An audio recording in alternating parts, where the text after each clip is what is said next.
শ্রেষ্ঠত্ব দান করেছেন। আর আমরা সেই মাসে আজকে ফজরের রজনীতে আমরা পড়েছি, আমরা অনেকেই কোরআন কারীম তেলাওয়াত করতে পারি না, পড়তে চাই না।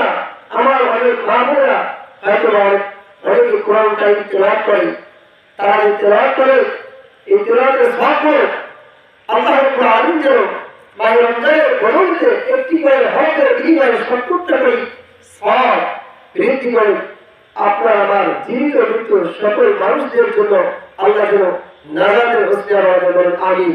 আমিন। লাইলাতুল কদরের রাত নামাজ সম্পর্কে বলি। মা বোনরা হয়তো অনেকেই ভাবে যে লাইলাতুল কদরের রাতের নামাজের নিয়ম কারণগুলো কিভাবে নামাজ পড়তে হবে, কি করলে কোন সূরা দিয়ে, এইভাবে একটু বলতে হয়। মা বোনরা হয়তো মাথা থেকে শুনতেছে অনেকে। লাইলাতুল কদর উপলক্ষে বিশেষ কোনো নিয়ম, বিশেষ কোনো সূরা, নির্দিষ্ট কোনো সূরা, নিয়ম, নির্দিষ্ট কোনো রাকাত নেই। এই সূরা দিয়ে করতে হবে, অমুক সূরা দিয়ে করতে হবে, এরকম করে নিয়ম নেই। কত নিয়তে যে কোনো সূরা দিয়ে যদি ২ রাকাত করে আমরা নামাজ পড়ি তাহলে আমাদের কদর নামাজ হয়ে যাবে। ২ রাকাত করে যত রাকাত আপনি পড়তে পারেন, ১০ রাকাত পড়েন, ২০ রাকাত পড়েন, ৩০ রাকাত পড়েন, কোনো অসুবিধা নেই। আপনি সারা রাতটা ইবাদতের মাধ্যমে, নামাজের মাধ্যমে, কোরআন তেলাওয়াতের মাধ্যমে, জিকিরের মধ্য দিয়ে আপনি আজকে রাতটাকে পালন করেন, অতিবাহিত করেন। আপনার স্বামী, আপনার বাবা, আপনার মা যারা কবরস্থ হয়ে গেছে, কবর চলে গেছে, তারা কাছে অসহায়। আমরা পাচ্ছি কবে একটা শেষ হয়ে যায়, কবে খাওয়া পিনা খানা পিনা শুরু হয়ে যায়, এরকম চিন্তা ভাবনা না। যারা কবরবাসী আছে তারা আশ্বস্ত হবে, হ্যাঁ আমরা যে ৩ মাস ভালো ছিলাম, আরাম ছিলাম, জাহান্নাম থেকে যখন জাহান্নামের আযাব থেকে মুক্তি পেয়ে জান্নাতের সুযোগ পাই তখন কিন্তু একটু ভালো লাগে। মনে করেন কোন মানুষ গরিব দুঃখী মানুষকে সারাদিন না খেয়ে কাজ করে, ভালো খাবার ভাগ্যে জোটেই না, এই মানুষগুলোকে যখন আপনি একটু কোকা কোলা দিবেন, ভালো খাবার দিবেন, কোনো কারণে ভালো খাবার দিয়ে দিবেন, এই আপনার ভালো খাবারটাকে ওই এতিম অনাথ মানুষটি এত খুশি হয়, তৃপ্তি সহকারে খেয়ে আল্লাহর কাছে আপনার জন্য দোয়া করে। কথা বলে ঠিক কিনা? অনেকদিন পর ভালো খাবার পেয়েছে, পরিপূর্ণভাবে শান্তিভাবে খেয়ে দোয়া করে।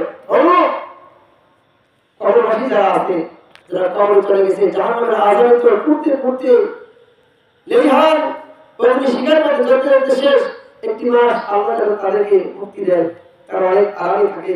তারা চায় এই মাহে রমজানে এই নিয়ামত সারা বছর থাক, সব সময় থাক, তাহলে হয়তো আমরা পবিত্র হবো। কথা বলে ঠিক কিনা ভাই? তারা কবর চলে গেছে, আপনি আর কি কবর যাবো না? কবর যাবো না? আমার কি সেই অবস্থা হবে না? সেই সুদিন আর সেই দুদিন আমার হয় না?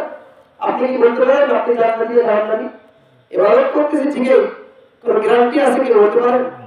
এজন্য সেই কবর জগতের মানুষগুলোর কথা চিন্তা করে তাদের জন্য বেশি বেশি দোয়া করা, বেশি বেশি দোয়া করা, তাদের জন্য মাফ চাওয়া। আজকে যেহেতু দোয়া করবো না, আমরা সকলের জন্য দোয়া করবো, জীবিত মৃত্যু সকলের জন্য দোয়া করবো।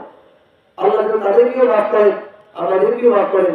আমরা যে আশায় এই মায়ের রমজানের রোজা রেখেছিলাম, রাসূল বলেছেন এই রমজান রোজা জাহান্নাম থেকে মুক্তির জন্য ঢাল বানিয়ে দিয়েছে। সুবহানাল্লাহ। রোজা বান্দার জন্য সুপারিশকারী হয়ে যাবে, কোরআন কারীম বান্দার জন্য সুপারিশকারী হয়ে যাবে।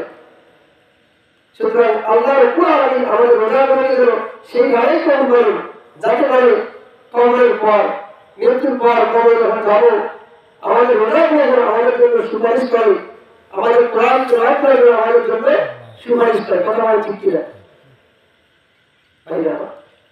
এজন্য খাস করে আমরা দোয়া করবো এবং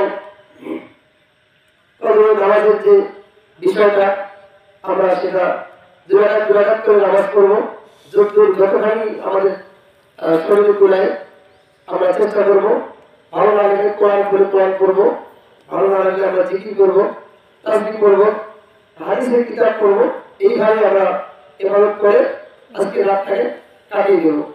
কেননা তানাজ্জালুল মালায়েকাতু ওয়ার রূহু, সূরা কদরের অপর আয়াত বলেন তানাজ্জালুল মালায়েকাতু ওয়ার রূহু, ফেরেশতাদের যে একটি দল অবতীর্ণ হন বিশাল জামাতকে নিয়ে, জিবরাইল আলাইহিস সালাম অবতীর্ণ হন।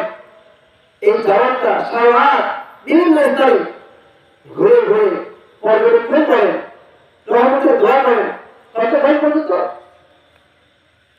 হাত্তা মাতলাইল ফজর, সালামুন হিয়া হাত্তা মাতলাইল ফজর, সালাম ও শান্তি, তারা শান্তি কামনা করেন।